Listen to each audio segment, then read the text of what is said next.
Hello everyone, I am Nitin Sharma और मैं आप लोगों को स्टैटिक जीके पढ़ाता हूँ। तो आज का क्या टॉपिक है हमारा स्टैटिक जीके के लिए। स्टैटिक जीके को हम सिर्फ पढ़ते नहीं हैं बल्कि एंजॉय भी करते हैं। क्या बात सही है ना?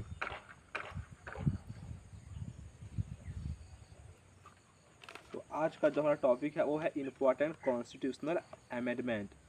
तो सबसे पहला संशोधन अधिनियम 1951 में हुआ था और इसमें क्या हुआ था, राज्य को सामाजिक और आर्थिक रूप से पिछड़े वर्गों के विकास के लिए विशेष प्रावधान करने का अधिकार था। ठीक है। और 9वीं अनुसूची में भूमि सुधारों और अन्य कानूनों को न्यायिक समीक्षा को बचाने के लिए शामिल किया गया था। यह संशोधन विशेष रूप से जमींदारी उन्मूलन के उद्देश्य से किया गया था और अनुच्छेद 31 ए और 31 बी जोड़े गए थे। अब हम 7वां संशोधन अधिनियम 1956 के बारे में बात करते हैं।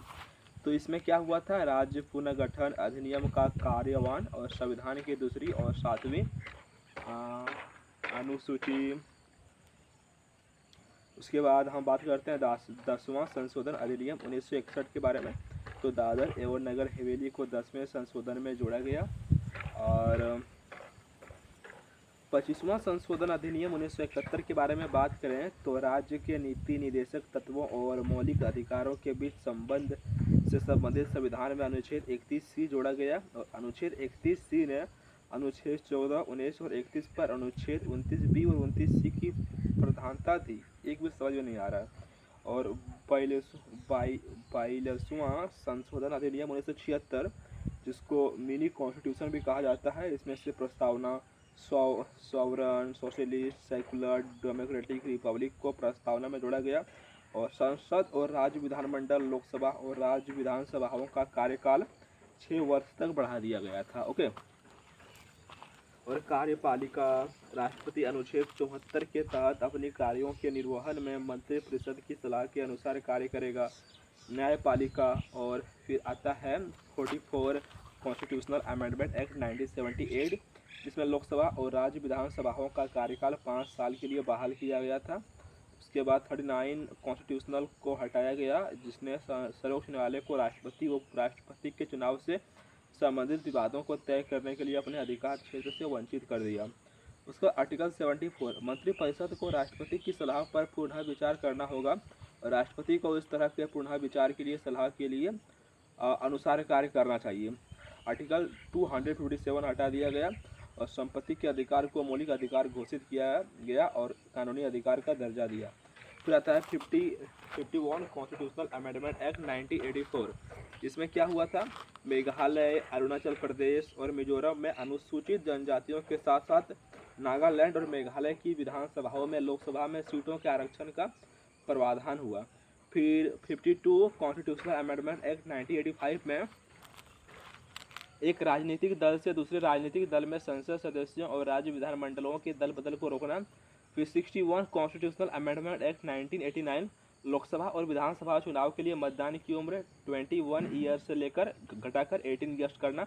65 कॉन्स्टिट्यूशनल अमेंडमेंट एक्ट 1990, अनुसूचित जाति और अनुसूचित जनजाति के लिए एक राष्ट्रीय आयोग को शामिल करने के लिए संविधान के अनुच्छेद 338 में संशोधन किया गया। 69 कॉन्स्टिट्यूशनल अमेंडमेंट एक्ट 1991, 70 सदस्य विधानसभा और दिल्ली के 7 सदस्य मंत्रिपरिषद के प्रावधान के लिए दिल्ली को राष्ट्रीय राजधानी क्षेत्र दिल्ली बनाया गया। फिर 73 कॉन्स्टिट्यूशनल अमेंडमेंट एक्ट 1992, पंचायती राज संस्थानों को 11वीं अनुसूची के तहत शामिल किया गया था, जिसमें से पंचायती राज संस्थाओं की शक्तियों और कार्यों की गणना की गई। फिर बात करते हैं पंचायती राज के त्रिस्तरीय मॉडल के प्रवाद। अनुसूचित जाति और अनुसूचित जनजाति के लिए उनकी आबादी के अनुपात में सीटों का आरक्षण और महिलाओं के लिए सीटों का 1/3 प्रदान किया गया। फिर 80 कॉन्स्टिट्यूशनल अमेंडमेंट में 2000 संघ और राज्यों के बीच करों के बंटवारे के लिए एक वैकल्पिक योजना बनाई गई। 85 कॉन्स्टिट्यूशनल अमेंडमेंट एक्ट 2001, अनुसूचित जाति और अनुसूचित जनजाति वर्ग के शासकीय सेवाओं की पदोन्नति के मामले में वरिष्ठता का प्रावधान। 86 कॉन्स्टिट्यूशनल अमेंडमेंट एक्ट 2002 क्या था ये, आर्टिकल 21A के तहत 6 से लेकर 14 वर्ष के समूह के बच्चों के लिए मुफ्त और अनिवार्य शिक्षा के अधिकार को मौलिक अधिकार के रूप में जाना चाहिए।